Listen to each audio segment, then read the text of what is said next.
Hey Seekers, welcome back. I'm your host Julienne Irons, and today we're continuing our mother wound arc through the energetic lens. Now, when we first began looking at this wound through an energetic lens, we explored astrology with Lumea Light, looking at how these patterns show up in the birth chart. Last week, Michelle Atlas helped us understand how the mother wound shapes our relationship to money, self-worth, and our capacity to receive. And today, y'all, we're going even deeper. Because this episode is about sacred rage, sovereignty, letting old identities die, and reclaiming the parts of ourselves that we were taught to shrink. Our guest is Leah Sonaria, also known as the Flow Priestess, a transformational guide, ceremonial space holder, and author of the upcoming memoir, Super Kali, Reclaim the Power of Your Blood. Leah works with the goddess Kali Ma, not as something external to worship, but as an energy within us that knows how to transmute pain into power. This conversation is about working with that energy to heal the mother wound at a soul level, through ritual, embodiment, and fierce compassion. This is Perspective Shifts for Healing with the Hanged Woman, where perspective is power. Let's get into it.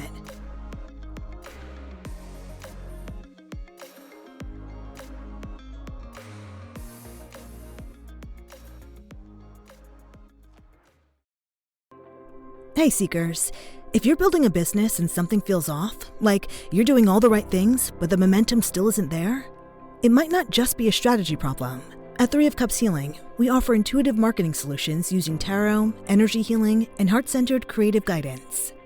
Because the way you feel in your business shapes how you show up, how you make decisions, and how you grow. We help emerging business owners turn inner alignment into outward momentum, so your business can grow with more ease, clarity, and intention. Seekers, if you're ready to build your business in a way that actually feels supportive, book a free consultation with us at 3ofcupshealing.com. Your vision, your magic. Let's make it real. Together. That's 3ofcupshealing.com. And now, back to the episode.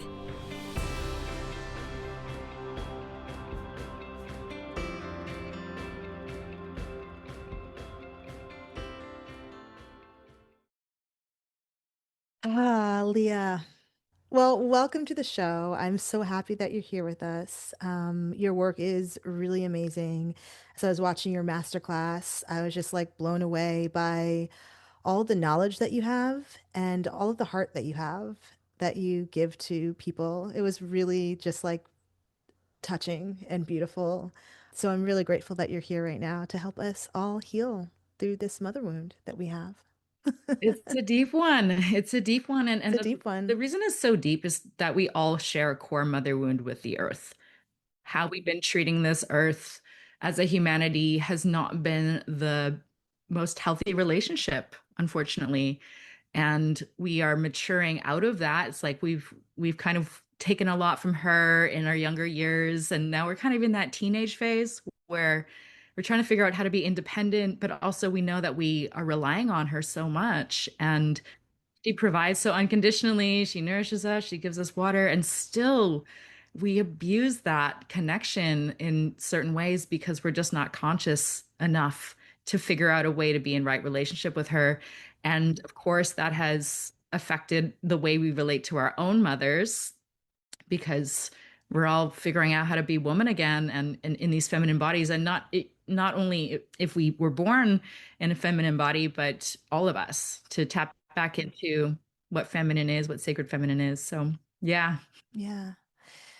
So a part of the way that you do that is with the goddess Kali Ma. Can you tell us a little bit about her and how you came to work with her?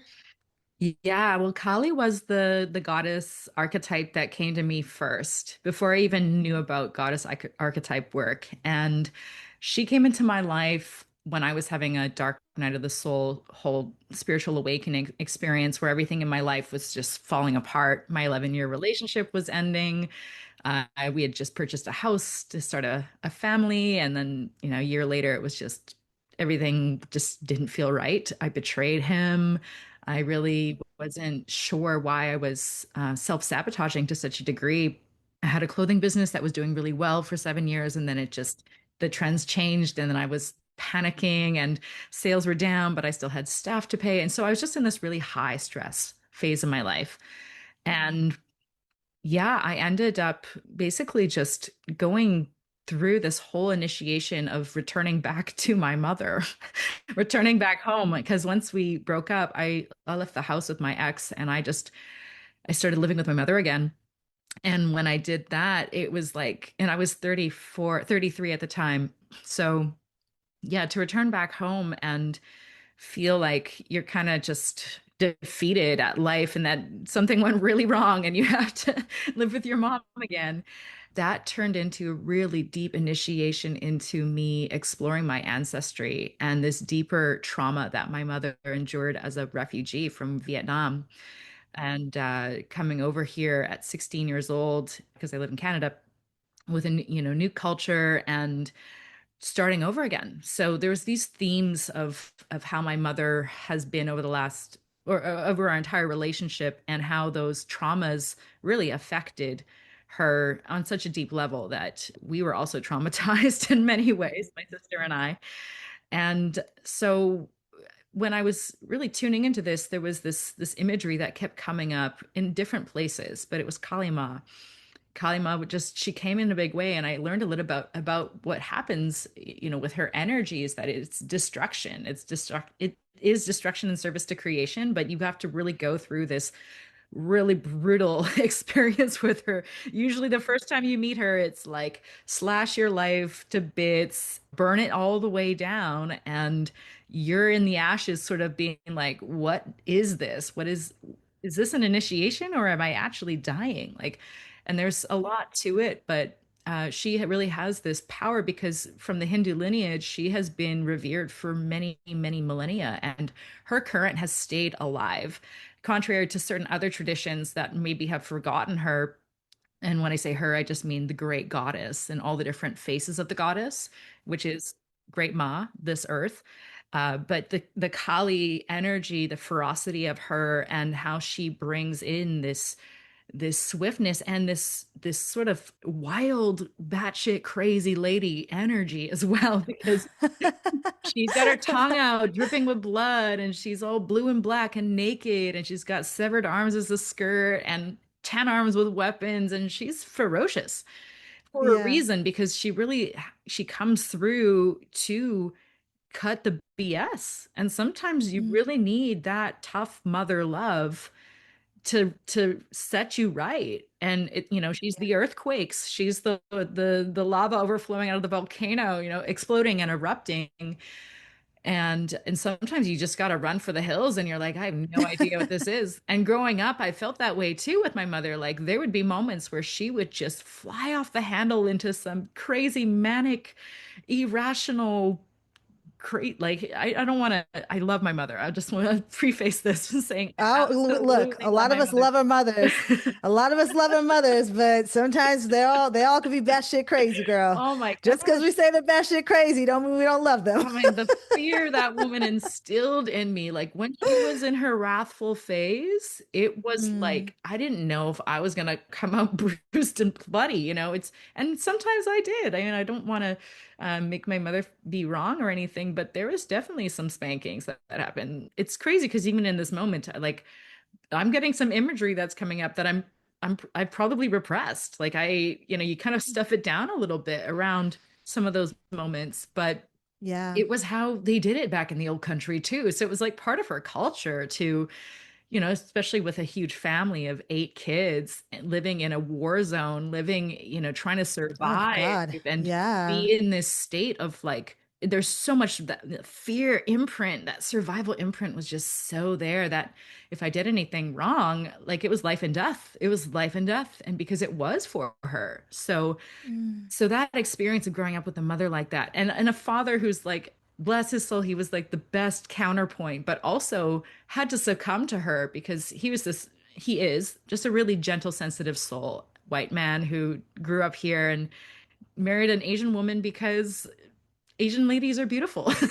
But they got engaged after 2 weeks and had Oh my my sister. Yeah. goodness. So it was like culture clashing household, feeling into my mother and the Kali thing just because there's so much I could talk about my own upbringing, but how she came in, I was like, I identified it. I was like, this is my mother. Like, I recognize this energy. I recognize it. And then when you do the deeper study, you realize there is a benevolent side to Kali as well, that she Mm. isn't as wrathful. That's why I have these two deities on either side of me. There's the Kali, which is the dark, wrathful side, and then there's the Mother Mary energy, which is like this very benevolent, nurturing energy, the white and the black of the feminine archetype. It really does span the full spectrum, and there's woundings on every side. You could have the issue of a very controlling, wrathful, outwardly angry and abusive mother. And you could also have the bestie mom that has no boundaries, that doesn't know how to actually be in her authority and leadership around being a parent. So like this is the whole spectrum of the mother wound. This whole journey launched me on a writing journey, because as I was experiencing this return back home, and the way I was also diving deeper into the feminine mysteries and discovering my priestess path and going through different initiations, which included an abortion, which was also Kali energy, and all of this stuff just coming up, the blood being the thread that wove all of these themes together. It was like, Mm. this is maternal lineage healing in this like mythopoetic form that's coming through my own lived experience. So I get to tell the story of my introduction to Kali, which also came through when I had my clothing company, because I did do a goddess collection initially. And I created this slogan that read, Super Kali Fiery Mystic Shakti Inner Goddess, which was like a play on supercalifragilisticexpialidocious. And that shirt ended up taking off as this bestseller. And then the first two words were Super Kali. And I realized, oh my God, I just invoked Kali in a big way through this shirt slogan. And then when that Wow. happened, I was like, this is a story worth telling. And so I ended up taking 5 years to write Super Kali, my memoir. And the subtitle is Reclaim the Power of Your Blood. And it ends with me doing this crazy Kali abortion ritual where I'm like, like eating my own blood. And it's like this crazy Yeah. moment. We went there, Yeah. but it rebirthed me into who I'm meant to be as a priestess, as a divine feminine guide, as a transformational guide, because that is Kali's force, is she forces transformation, whether you like it or not. Even though we know change is going to happen, the degree to which she will shake up your life is on another scale. And sometimes we just have to go through that kind of rebirth to get there, to be like, oh, this is what I'm here for. Through that shakeup and through the trauma that she brings into your life, because like if she's going to shake up your life, I can only assume that's going to be traumatic. Can you go into more detail about like how does that work as healing for us? What does that shakeup actually do for us? What does that trauma that she brings into our life, that chaos that she brings into our life, how does it actually heal us and heal our maternal wounds? It is actually the medicine, is the shakeup. That's why shaking physically is such powerful Mm. medicine. And that's why, for the longest time, traditions and indigenous people would always heal through dance. They would literally just shake off the density. And there's a Yeah. resurgence of that right now. And there's somatic modalities now where we just have to dump it out, dump it out, dump it out of the sacrum, dump it out of the root chakra, because the way the energy wants to move is from root to crown. And the major blocks in our society are in the lower chakras, because there's fear, and then there's shame, and then there's guilt, and there's all these levels of different dense emotions that block us.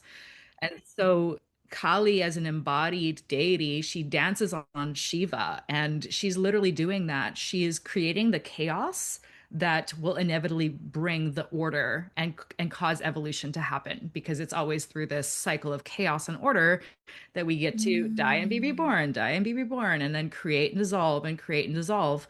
And that's the natural flow of nature. We know it, right? She goes fallow and dark in the winter, rests, and then she comes back into her spring bloom and creates beautiful new things. And because Kali is a goddess of creation, all the goddesses are goddess of creation. Mm. And creation's been my deepest study over the last 6 years, because it's so fascinating how we do this thing.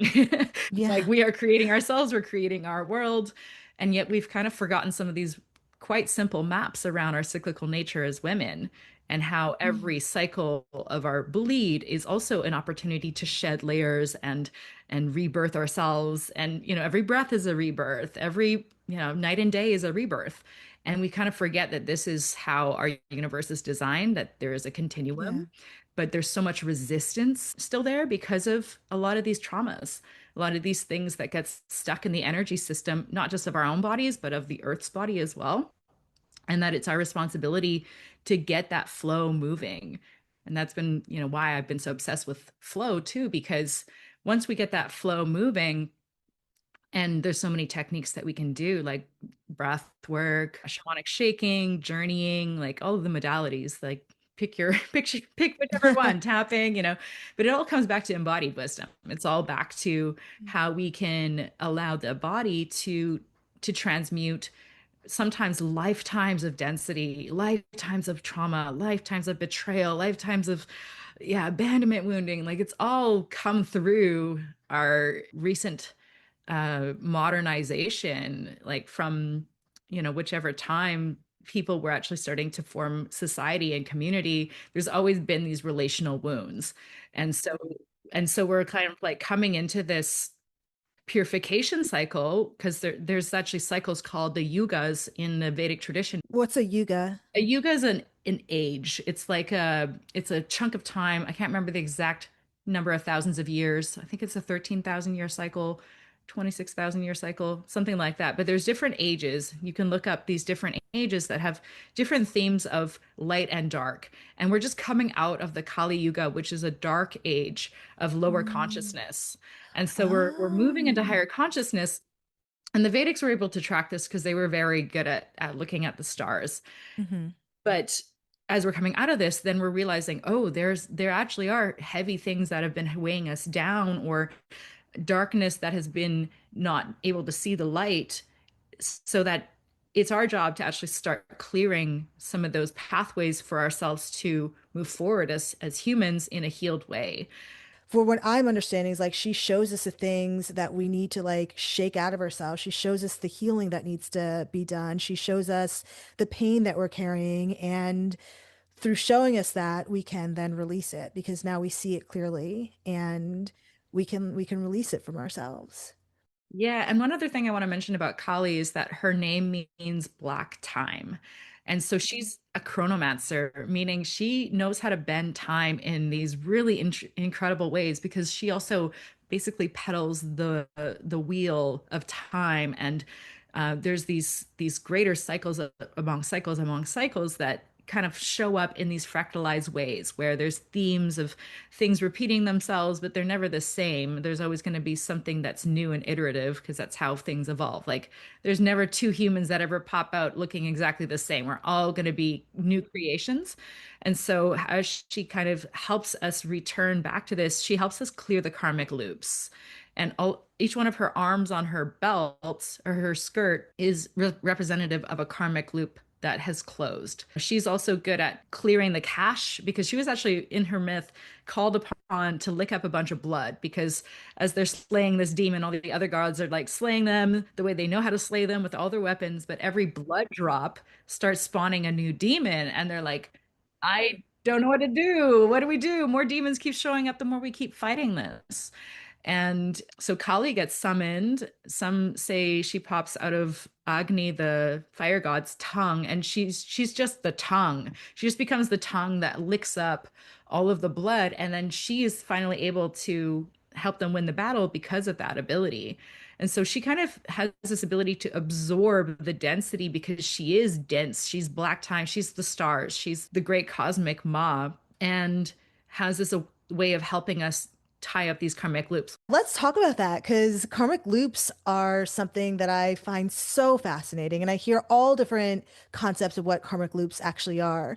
So, in this context, what are karmic loops and how does Kalima help us with them? She's a chronomancer. Past and future are all on the table to be played with, like, and only if we get into the now, because everything is created from the now. So I just want to say that first, because as we're doing our healing today, we're healing our inner children back then. I like to think of it as, that moment where you felt better and you just moved on with your life, and you went back to the playground and you were able to carry on.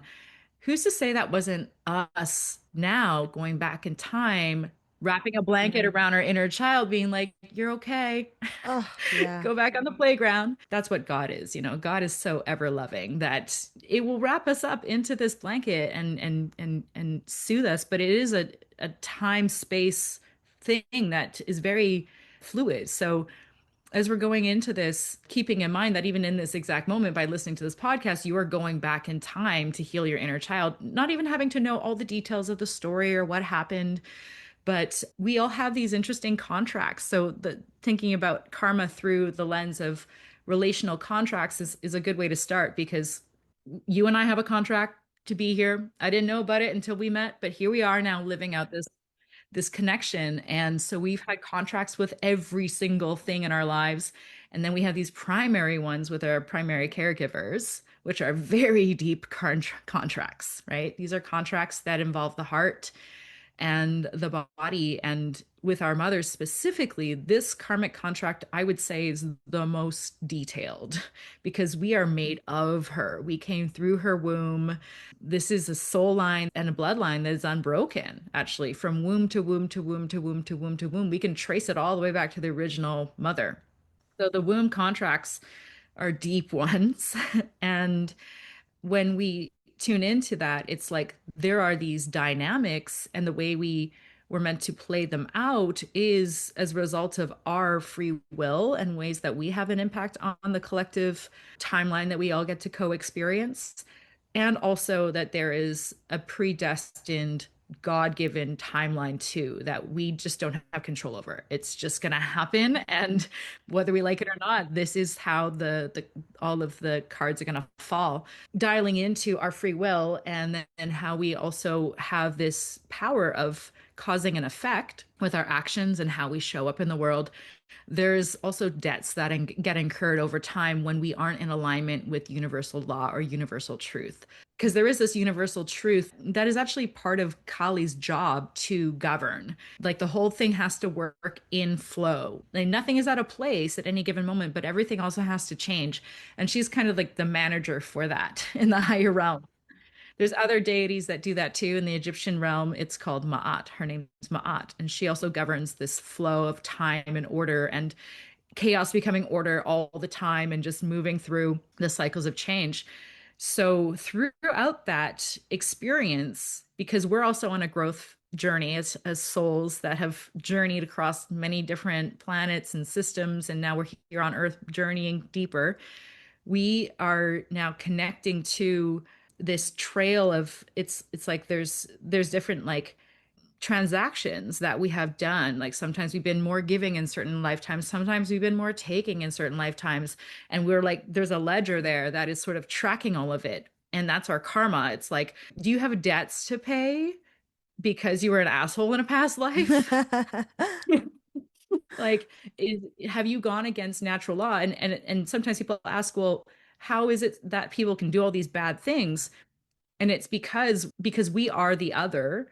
When you do something to self, you do something to other. So it kind of all evens out over time that perpetrations are needed in order for us to understand the opposite of that benediction, like how to be in these different dynamics of giving and taking with each other.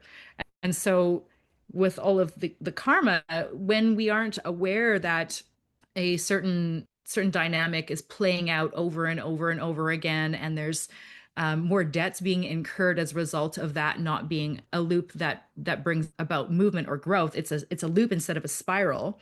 So by staying stuck in that, we get stuck in karmic loops. We get stuck in these cycles where all we're really meant to do, all spirit wants us to do, is learn the lesson so we can ascend and groove out of that. And by doing that, we get to actually create a current of evolution. But most people don't have the awareness to actually notice the patterns showing up over and over and over and over again. And these are usually patterns of harm, right? That's why you have these ancestral dynamics that play out where abusers birth more abusers, birth more abusers, and then all of a sudden it's like, oh no, this is a loop that is like starting to get really dangerous. So it's our job. If you're here, you are the one to break that pattern and ascend out of that and grew out of it and go, I learned the lesson. Okay, thank you. We're caught in that same loop that our mothers are caught in, that our mothers' mothers were caught in. It's our job now to become aware of those loops and do the work to heal them so that we can break those.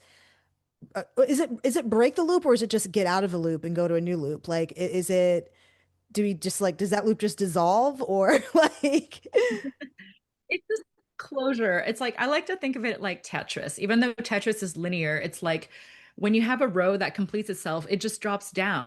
And so you get to live more, you get to play more life. Like, but if you're not closing these karmic loops, it's like Tetris just stacking up and yeah. then game over.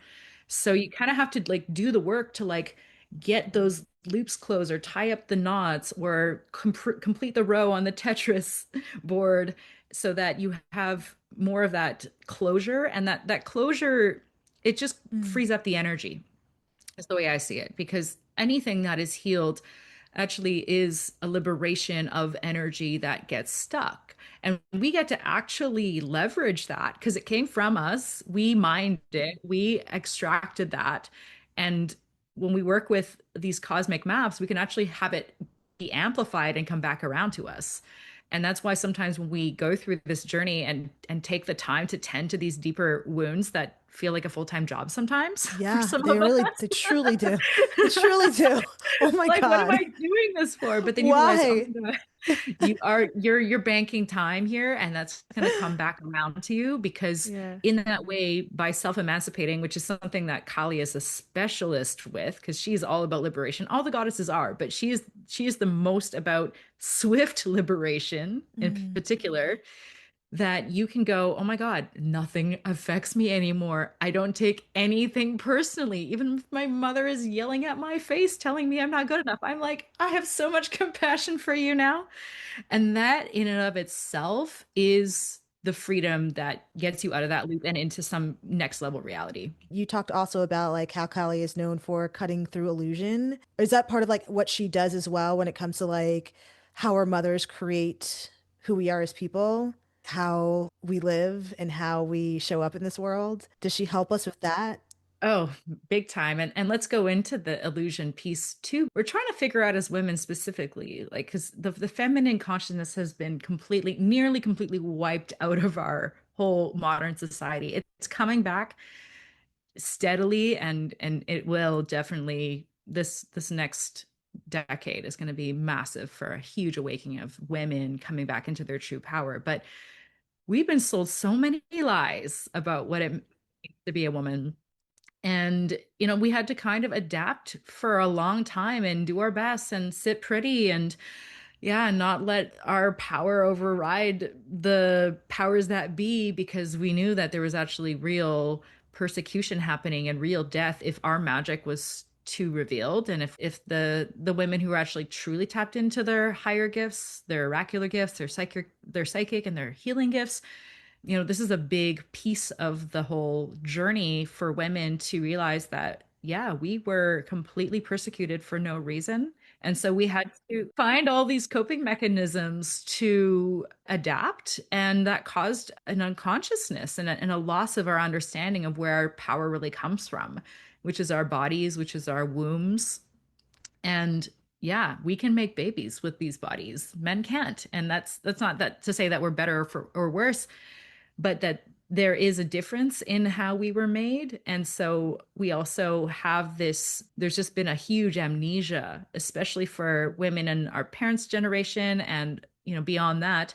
There's just been so many misunderstandings about how we operate and what we're capable of. And all those sexual perpetrations that have occurred have caused more blockages as well within the womb space. And so it's really stunted our creation power to create our reality and to create our world. And what you see on the exterior is this very linear patriarchal male society that is still running the show, which is not the whole story. And there's a lot that we have to remember within ourselves. And a lot of it comes down to slowing down, being receptive, taking the time to not work our ourselves into the ground and have to be responsible for everything.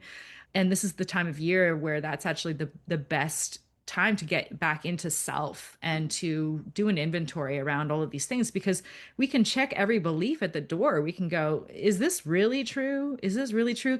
Do I have to hustle like crazy in order to get what I want, or can I magnetize it? I've been working through that myself because my mom is an immigrant from Jamaica. And so she hustles, and I learned to hustle. It's like that thing of Jamaicans have like 5 jobs, 15 jobs, right? Just to make ends meet. And I'm literally working through that exact same thing. And like, can I release that hustle and magnetize instead? And it's been an interesting journey. Yeah. Yeah, absolutely. Yeah, because that was also the practical thing that I grew up with, and that belief that you have to work so hard. Yeah, And yes, it is true. Hard work does pay off. absolutely. But to be codependent with that as an identity, that to be a hard worker means that you succeed. And then the way I trigger my mother is that she thinks I'm just totally slacking off and doing nothing while I'm doing all this deep ancestral somatic healing. But her projection of that, has also been something I have to create a boundary for, because if it's not true, it's not going to serve me. And she has a lot of doubt because I have not taken a traditional path, and the security and all the fear and all of the safety issues have just been coming up, because in her mind, it's like, you're totally messing up your life because you haven't already secured what she believes is something that is required in advance to being quote unquote successful. And so our karmic contract, back to that, is like, I'm meant to help her ease into safety and surrender, and she's meant to push me into a state of, I would say, I don't know, rebellion, in a way where I have to forge my own way and my own path. Because if she was not doubting me so much, I wouldn't have gone so much on my own and tried to prove her wrong. I really relate to that because for a different reason, but same but different, because my mom is very religious. And so the fact that my sisters and I have a company that's tarot inspired set my mother off. And so quite often she says, we've talked about it, so she doesn't say it anymore, but she would say like, I love you, but I don't like the things that you're doing. I love you, but you're not living the right way. Now I can see it in a way where it's like, oh, she's here to push us into rebellion, into getting out of that karmic loop of scarcity, getting out of that karmic loop of something else outside of us being in control of us. And for us, it's about helping her feel safe and feel like loved. Yeah, yeah, exactly. And what I love, what I've noticed about my own mother healing journey with my own mom, is that the core healing that she needs to have is to return back to a sense of culture, because she Mm. never really had a sense of home. Being a refugee, you're sort of like always kind of in exile. And I also know that I have an exile wound too, that I've been sort of cast out for being too much. And I've been healing this on a deep level. And so that's also part of it too, because we are restoring our voice, we're restoring our power to share truth. And that can be so scary. It can be scary to speak truth to your own mother. That was in my book. I had to tell her I was having an abortion, and she yelled at me, you know. And she was like, "What do you mean? I need a grandbaby." I'm like, "No, this is my choice, Mom. Either going to support me or not." But the way they react is based on their cultural upbringing, and unfortunately, there's been a lack of this core earth-based culture that really grounds us. And I think deep down inside, there's always this connection to earth that is so true. Like with my mother, it's with her and plants. Like she loves to grow plants, so I know that she has that earth-based connection, but the way she sees it is more through utility and less through the spiritual realm of connecting with another spirit or another energy. But either way, there is an aspect to her that I think wants to return back to her ways, because in our culture we did pray as well. We built altars. We communed with our ancestors. We did all these things. Every culture does. But losing that, I think, was something that helped me find my own way towards my own lived spirituality and how I ritualize my life, which has been a game changer for me, because it really changes how I feel contained within every experience of my life. gives it more of an alchemical boost as well for real transformation to happen. But I feel also there's something that I have to grieve with her around that loss of identity, around the roles of women within a culture that tended to the cycles of life, that tended to all the births and the new babies and the growth of the community and the tending of these ways that kept us intact in a way that gave us a sense of self and home. And knowing that that's not there for her gives me so much more compassion to know that we can make up our own rituals together that are accessible for her to feel like she actually does have that settling back into home. So for me, it's like sometimes I show up with a fruit and I just say like, let's just like eat this together and light a candle and maybe you can tell me a little bit about grandma or something, like on specific occasions, like I start to learn more about who I am through where I came from because some of those stories were just completely missed when she came over to North America and then had to adopt this new culture of consumerism, which is it's alluring at first, but then it's really empty. There's nothing there. So yeah, it's this process of remembering who we are as indigenous humans, essentially. Yeah. And that remembering who we are is a part of breaking out of the illusion of who we've come to believe that we are through society, through religion, through whatever you want to call it. It's all like illusion. That's not real. And parts of it are great. Parts of it are great. Parts of it are great. Yeah, with your upbringing, there's devotion and there's also a beautiful thing that happens when women when they take on that more traditional caretaking role or they like the overly doting mother archetype of just like overgiving and then losing self in the process, which can be such a noble thing that she's so devoted to her mothering that's her entire identity. But even in that there's certain illusions and certain things that don't quite feel aligned to who we are. Okay, Seekers, I think this is a really great place to take a break. We'll be right back with the episode.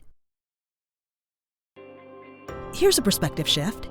Your business doesn't need more pushing, it needs alignment. At 3 of Cups Healing, we offer intuitive marketing solutions using tarot, energy healing, and heart-centered creative guidance.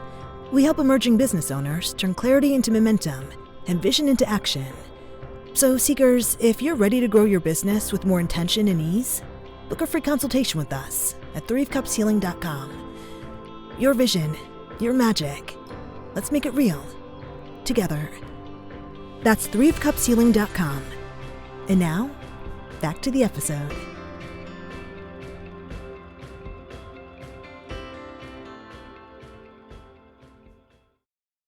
Kalima has, as you described, this like way of coming in and like stirring shit up. How does that actually help our inner child heal when it comes to the mother wound? The inner child is such a beautiful thing to honor ourselves as innocent again. And there's so many ways that we lose our innocence over time, sex being one of them. And that's a whole thing. It's a deep rabbit hole of how those imprints affect us over our lifetimes. But really, the inner child is magical. They're more in their imagination and they're more in their creation power as a result. And often that innocence is just lost through our systems, through education and school being so rigid. And often we kind of carry this creation wound as a result. Like we don't feel like we're artists. We don't feel like we have the capacity to make anything. So most people, they'll just fall into roles that are a little more predictable and it's fine. It's all good, whatever we choose to pursue in life. But I think Kali, what she really brings in is this creation fire, this creation power that we all need to get lit up by, because in this day and age, we're kind of living in this really interesting time where we can do anything we want. All the tools are there, all the trainings are there. We all have access to Yeah. the internet. So the world is basically our oyster when it comes to how we can craft our lives. But often through the mother wound, a lot of us get weakened into thinking that we're either not capable of making that happen or not worthy of it. And it's the worthiness piece that is actually, I would say, the more important one, because we get so diminished. And if some of us had, like, let's say, narcissistic mothers growing up, we don't feel worthy of it. We're in, like, there's a secret competition between you and your mom. I have that with my mom. Like, she wants what's best for me, but she also wants to sabotage that in some ways because it might make her feel lesser. And she has that insecurity still, unfortunately, even though she's a beautiful woman and very capable. But sometimes there's overcompensation there and really unspoken dynamics of how there's, yeah, just sabotaging forces being sent out or interference that goes into the field. And so sometimes the journey of healing the mother wound brings you into this like fierce boundary setting mode where you really have to be very discerning with the energies that come into your field. And you can use that fire to kind of like push up against your perimeter, against all of those limiting beliefs around all that stuff. And sometimes it comes through as anger. Sometimes it's actual rage. Part of the course, one of the whole modules that I did was all about sacred rage, because all of this repression of speaking out, saying the truth, standing up for ourselves. And there's a lot of people pleasing and good girl energy because that was the safest way at the time. Of course, we don't want to get hit. So just obey and get the straight A's and Yeah. Be good, smile, look pretty. exactly. And so it builds up this resentment and this rage that somehow just we keep it in real well, but it turns into us also betraying ourselves through relationships down the line. But when we really set a fierce boundary and go through the exercise of like hitting a pillow and screaming at it, just to be like, that was wrong. Because yes, like sometimes our parents make mistakes. Sometimes, yeah, they really do hurt us, either unintentionally or intentionally. And we have to also assert our own right to be respected and to be cared for and nurtured in a certain way and to not be neglected. And so it's a combination of like, yes, we can hold all the compassion in our hearts and have the benevolent Kali, hold us and love us, and we can do that for our parents and our inner child, because essentially when you're healing your inner child, you're healing their inner child too. But then there's that part of us that's also like, that was fucking wrong, and I'm going to say something about it. And I'm going to stand in my power around this, not afraid to take the flack or to be misunderstood or to have somebody, like disown me or not want to hang out with me. And so that's part of the dance of figuring out where you are and how much of your own inner world needs to be protected, because that is also your responsibility to protect your inner child, is to keep that aspect of you innocent so that you can still go out into the world and not be calcified and jaded and have all these opinions about things, and then before you know it, you're degenerating and committing a slow suicide, which is unfortunately what you see with a lot of people, is like they're not living their lives because they're still operating by these old rules that their children used back then, which was a great way to save them at the time, but now it's an outdated coping mechanism. So people are not actually allowing themselves to evolve, and then they stay small and then wonder why life isn't turning out the way they want it to. But it's not an easy process. You have to really self-emancipate, and sometimes you gotta go batshit crazy. What do you mean by self-emancipate? Liberate, like, because it's through wildness that we can really find our way into our true feminine power, because we are primal. We're sexual, it's the phase of the cycle that is least understood. It's the wild woman phase of the fall, of the menopause, of the luteal part of the cycle, the PMS phase, which is the longest phase. It's a part of us that we haven't really quite integrated, and we don't know how to deal with that aspect of us, but it is full of so much potential, because in the chaos it allows us to actually reorder into flow and into this lyrical way of being that has more dimension to it, because we've like literally flailed ourselves. This is what I do physically in my dance practice, is like sometimes I just really have to unleash and just let every single thing shake off as a way to regulate my nervous system moving forward, so that after that's happened, and I'm just panting. I'm like, oh, I can now settle into self in a way that couldn't happen before that chaos phase. And then so that to me feels like it's liberation, because all of a sudden you realize you did that for yourself, that nobody therapized you into that resolution. It was like a somatic experience where you can actually settle into the truth of who you are. So let's talk about the rage, right? Kalima, you like you said before, again, we talked about it. She's often depicted with intense power, with rage. How does this actually help us reclaim our sacred selves? How does this actually help us like come back to ourselves rather than just like suppress it or be afraid of it? I think that the rage is part of it, like the physical releasing is one part of it. But what I'm getting right now in this moment is that anger and grief are related. This anger comes from someone blocking you from being able to express yourself completely. And sometimes that expression is a deep lamentation. It's wailing in grief, and it's another aspect of the feminine that's been missing from our culture, and we don't have these grief rites anymore that are a little bit eccentric, that have an ecstatic quality to them that is visible. It's like, sometimes there's that need to lament what has been lost. And I think sometimes it's misunderstood as Oh, anger, for but sure. it's Yeah. more like an outward expression of emotion that really does serve to be witnessed, because it also expresses the degree of love that was there, and how much we forget that we are carrying so much disenfranchised grief because it doesn't have any outlets to be seen or heard. And it's not accepted as a society for us to be wailing at a funeral.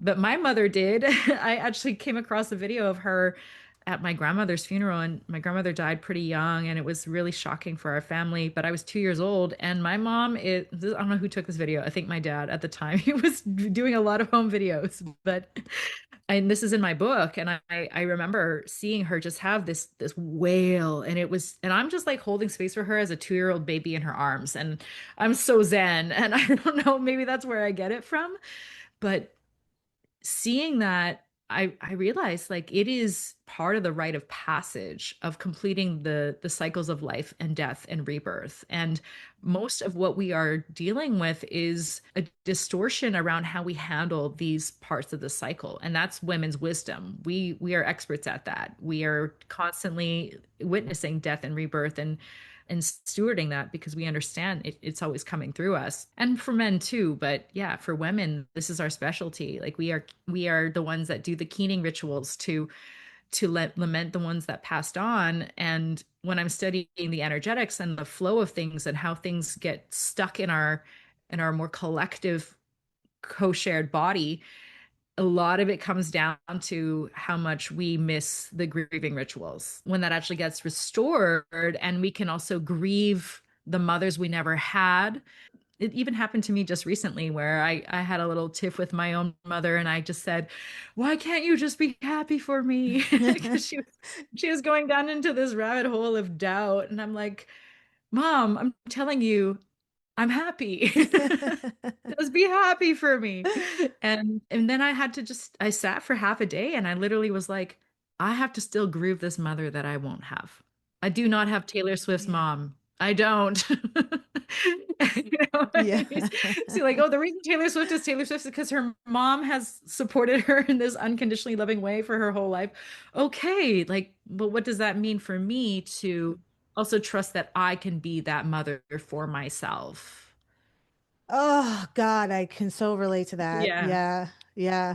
My mom is very loving, but she's definitely not Taylor Swift's mom. That's not at all. Like no shame to her. Like she's doing the best she can, and I love and respect her. But yeah, like I had to deal with a lot of insecurities and lack of self-worth because of the messaging that I got from from my Yeah. mother that I'm healing. And that does make me feel sad. It does make me grieve. It used to make me really angry, but now I think there is that part of me that, that we're talking about, it is bringing up the sadness in me of like, oh God.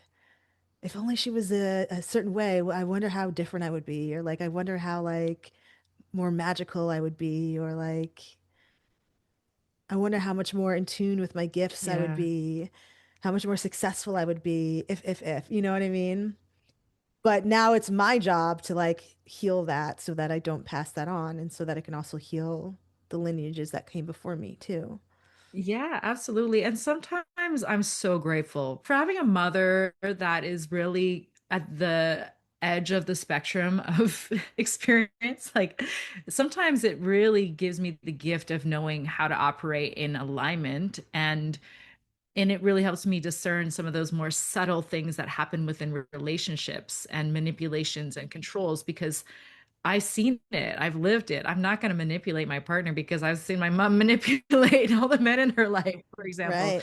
Not in a bad way, but just from a place of survival, a place of like, okay, I'm going to get what I need from this because my safety is my primary priority here. And good for her. She was doing the best she can to stay alive, you know? Can you really be mad at that? I don't know. There's a beautiful gratitude that comes through when you realize, like, now you have the eyes to see that because you've been exposed to it. And I think a lot of people, they think that they understand how to operate in relationship.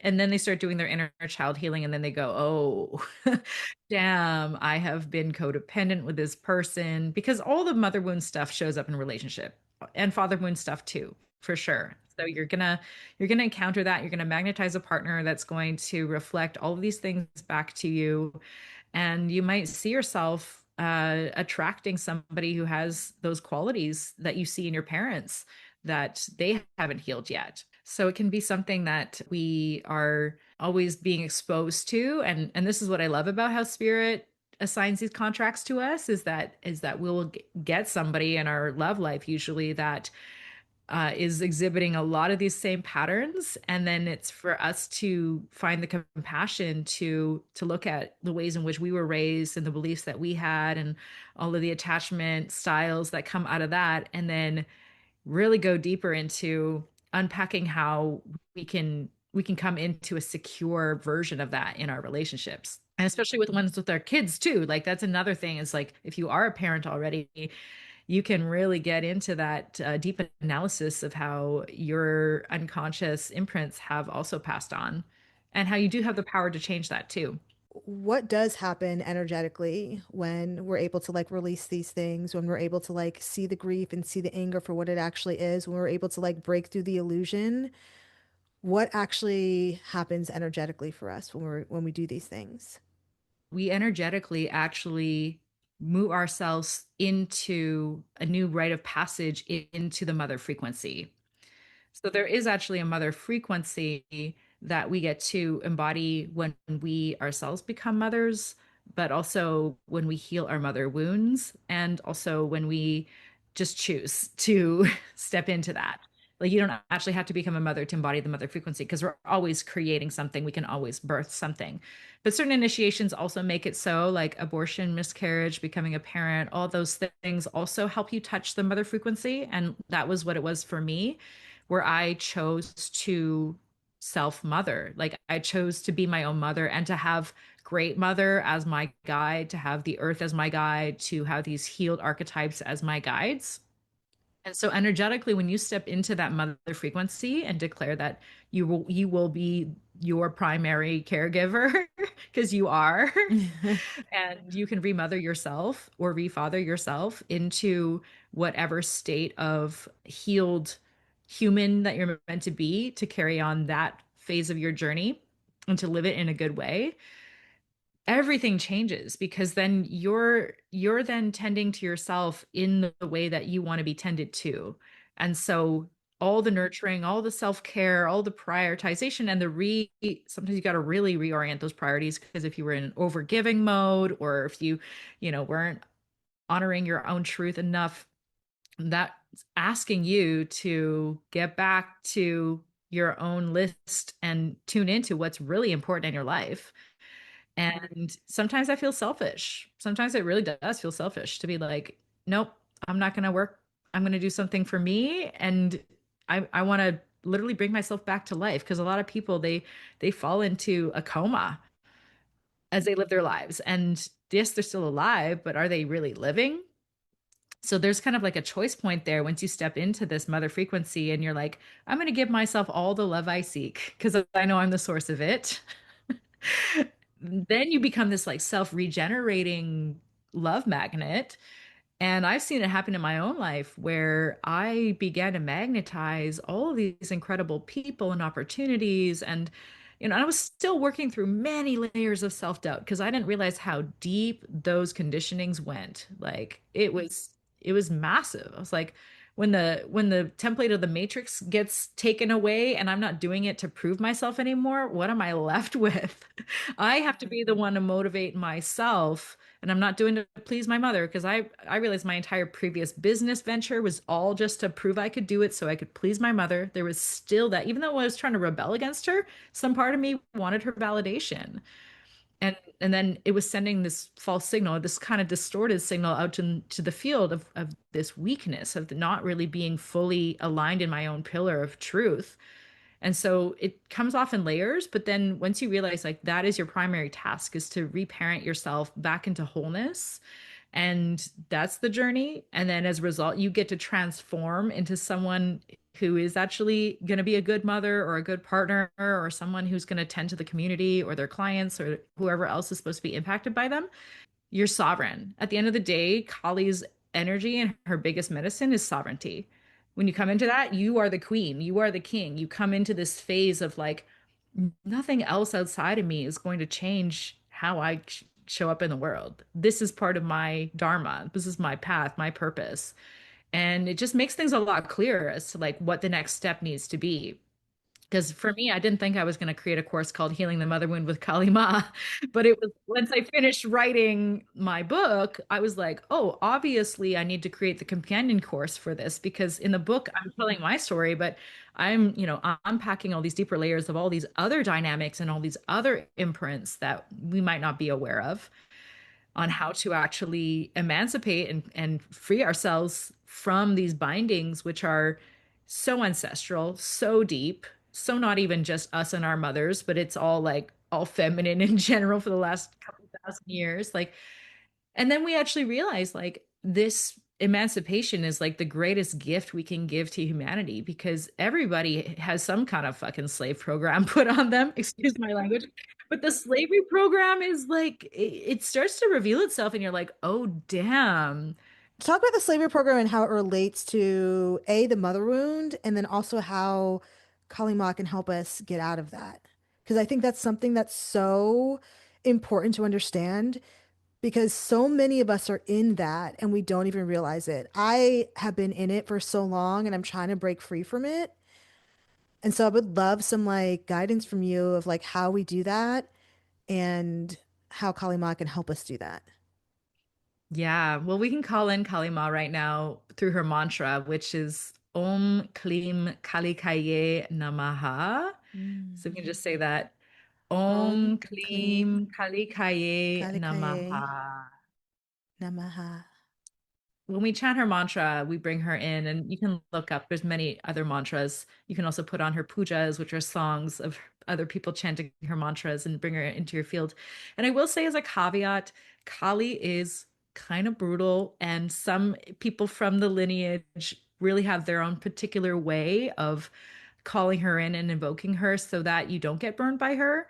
But I think of it as like, if Kali's coming into your world, she's coming into your world for a reason, and she might show up a little bit more fierce and a little bit more benevolent at times, trusting that process and trusting that even though she comes from a Hindu lineage, she is such a greater archetypal force of like the cosmos and time and space itself. So it's like she belongs to all of us, and she comes in many forms in different lineages too. But the ferocity of that lineage is amazing because it really is about clearing out all the illusion and all of that distortion that we have adopted, that is difficult to see sometimes. It's really hard to see it because it's the soup that you're swimming in. And how we get to work with our own personal truth and what we choose to abide by in terms of the rules of the game, that all matters because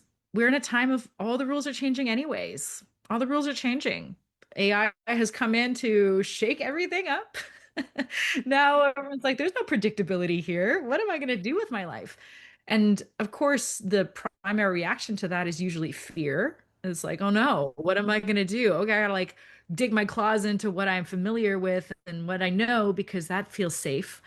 But I think Kali's coming into our world collectively right now to go, yo, like the rules are going to change. And are you going to be the one to write them? Are you actually going to be the one to write them? Because in this way, we get to decide the kind of life that we get to live by design. And like I said earlier, like really the world is our oyster in this way. We can thrive because we have all of these tools at our disposal. And the key is to not get overwhelmed and succumb to the all the fears. And that's why root chakra work is so fundamental to all goddess work. Is like we have to keep plugging our roots deep down into the earth over and over and over again. And that's why we did it at the beginning, because as a daily practice, it really does help to keep us tethered to this world, to trust in Gaia's plan, in Great Mother's plan, because she knows what's up. She has the ability to compost things. She knows how to bring things back to life. She's a master resurrectionist, which is something else I study with the Egyptian lineage and Isis magic. It's like we are here to resurrect ourselves, and in this new emergence, like we get to decide who we get to be as a result. It's like one of the quotes that I love, that I heard from actually Layla Harmozy, who's like a ballin boss babe. Is she's like, confidence is not the input, confidence is the output. Confidence happens as a result of you showing up for the thing. You don't have to have it to begin with. And so if we're on this journey of building our own businesses, of being free, of setting our own schedules, of being able to be there for our children when they need us, of not being having to like fall into this crazy societal trap of no leave for anything, which is just terrible. It's like here in Canada we at least have parental leave. In the States you got to go back to work after like 6 weeks. It's like It's horrible. The States, it's just so such a yeah, shit show right now. Like I it's can't crazy. even. So, I'm so embarrassed. I'm so embarrassed, Totally. Leah. I'm embarrassed by my Yeah. country. We're so ridiculous. But this is also the awakening. It requires us to like draw a line in the sand and be like, yo, no, this is not right. This is not how we want to operate as a culture, as a society. We want to raise food in community. We don't want to be relying on these big corporations. All the greed is so overwhelming to me. It is.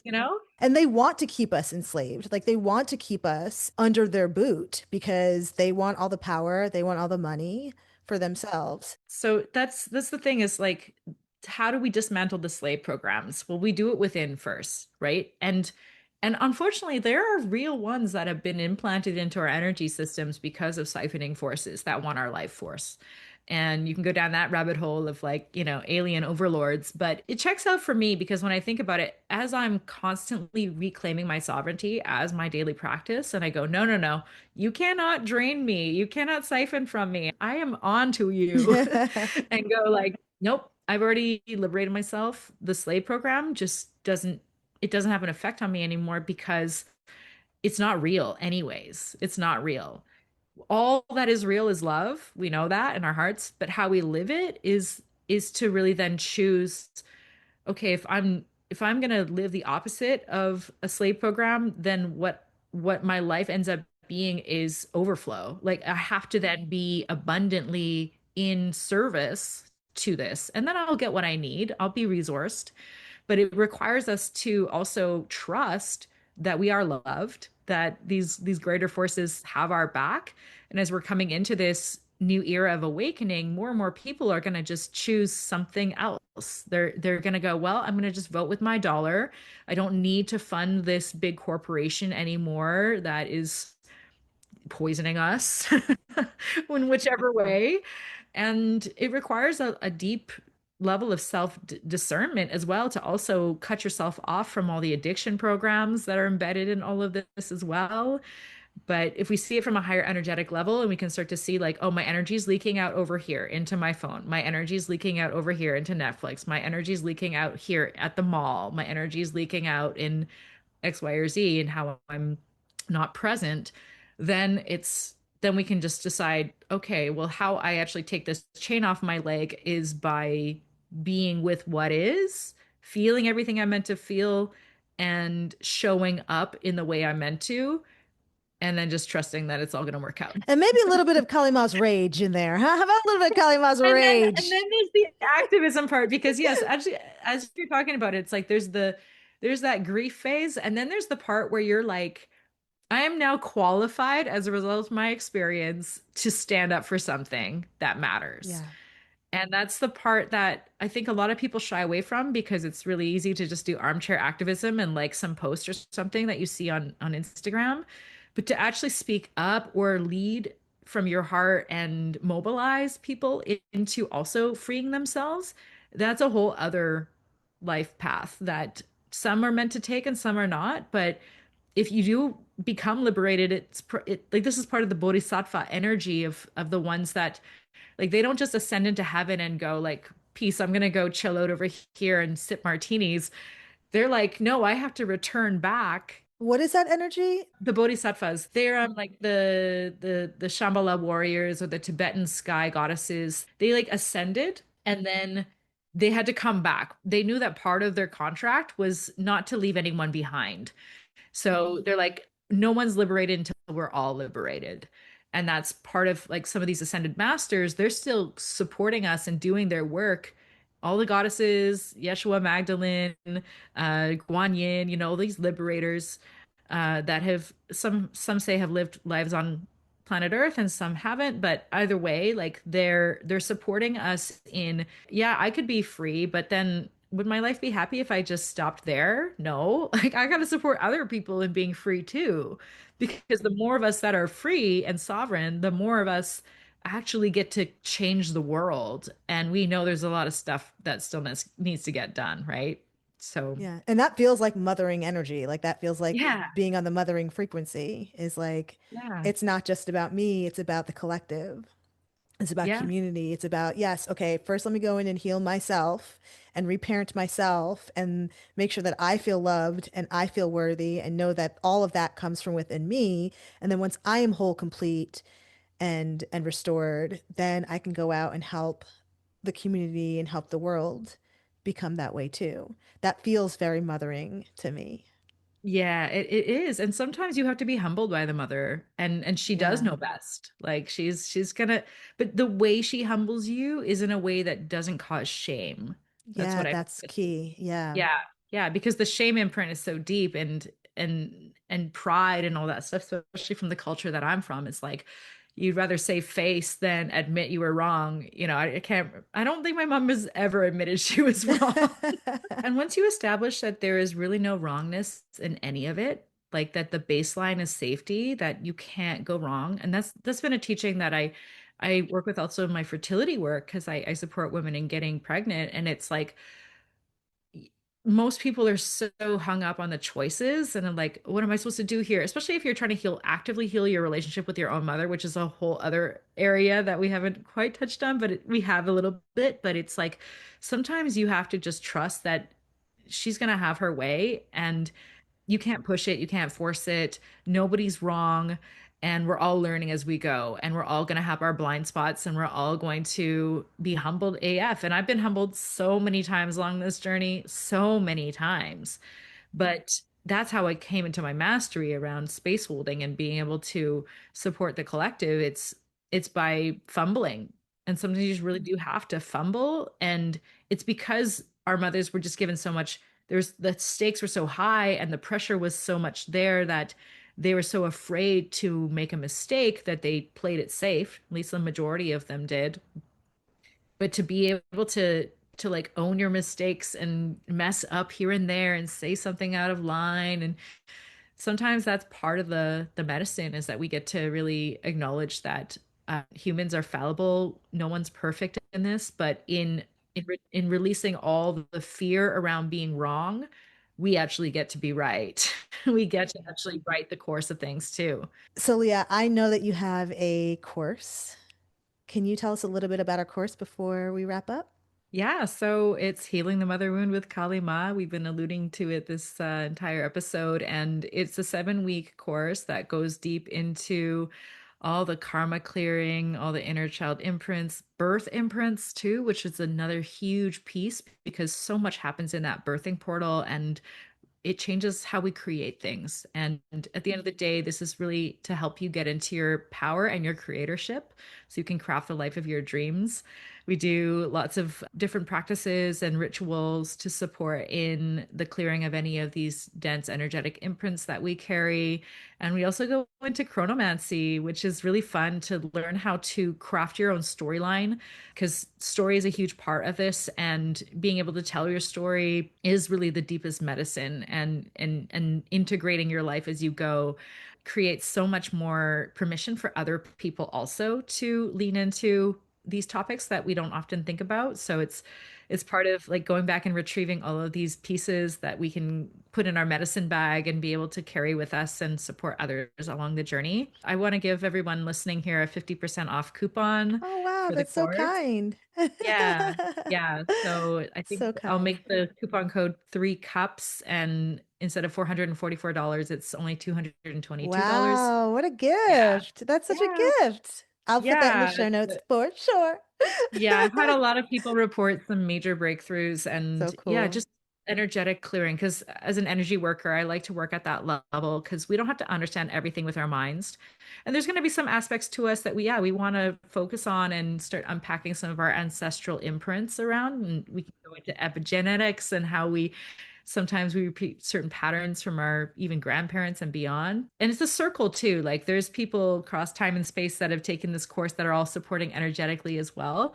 It's really just about showing up for yourself and then making this the year it actually happens. All those big dreams, they're all within our capacity to realize. And sometimes we just have to make peace with all of these things from the past and do a little rage journey and come out the other side with our tongues dripping and go, all right, it's go time. Let's do this. Yeah. Yeah. So, if there's one teaching from Kali Ma that you could leave us with, what would that be? Specifically to healing our mother wounds. It all just comes back to loving yourself. At the end of the day, we are the mother, and loving this earth as mother again is the most powerful thing you can do. So, making offerings to her in whichever way you feel called, she receives us. And I'll mention this here because I think it's important, maybe another whole episode, but giving your blood back to the earth also is a huge offering to the mother. Even giving any fluids to the earth from you gives you her DNA so she can start working with you in a deeper way and supporting you on your journey. But she just loves the appreciation, just making a little offering when you show up somewhere. I like to carry around a little pouch of natural stuff like some rose petals and some cedar, and I just give it.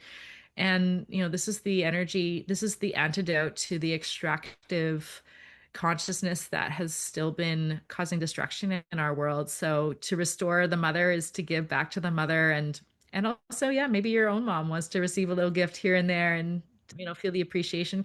I just want to end by thanking our mothers. They're the reason we're here, and our fathers too. But really, these moms they're powerhouses. I can feel them all. They've really gained so much resilience over the years to make it work, and it wasn't always easy. Sometimes we were crazy kids and needed a good Yep, little. nuts. Sometimes we were nuts.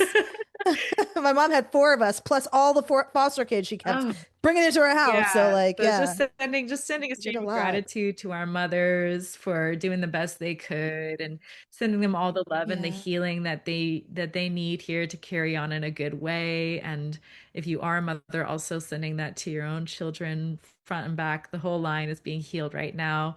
So yeah, thank you so much for having me. Leah, where can people find you if you'd like to be found? Sure. My website is flowpriestess.com, and my Instagram is flowpriestess. And yeah, you can find me there. I do one-on-one sessions. I do retreats and pilgrimages. I've got an Egypt one coming up in October. And I hope to release my book this year. That is also the big goal, because sometimes it comes in layers. And yeah, the mother comes back in and she gives you a little poke in the butt. So this is time to get that piece out. So yeah, I'd love to hear from you. And if you have any questions or reflections on this episode, feel free to just drop me a note. And we really love to stay in touch. Leah, do you feel complete? I do. Thank you so much, Julienne. Yeah, thank you. Much love. What an empowering conversation. And Kali Ma is the perfect way to end our mother wound arc. Because Seekers, next week we're starting with a whole new arc, the father wound. And as usual, we're going to start with the practical with Dr. Karima Joy, where we'll not only explore how the wound shapes identity, provision, and protection, but we're also going to learn how to create our own inner daddy. So if the mother wound is about worth and receiving, the father wound is about structure and standing. Y'all, I promise you, you will not want to miss it. I'm Julienne Irons, and this is Perspective Shifts for Healing with the Hanged Woman. And y'all, if this episode inspired you, please like, share, and follow so we can keep the conversation going. Until next time, hang in there, Seeker.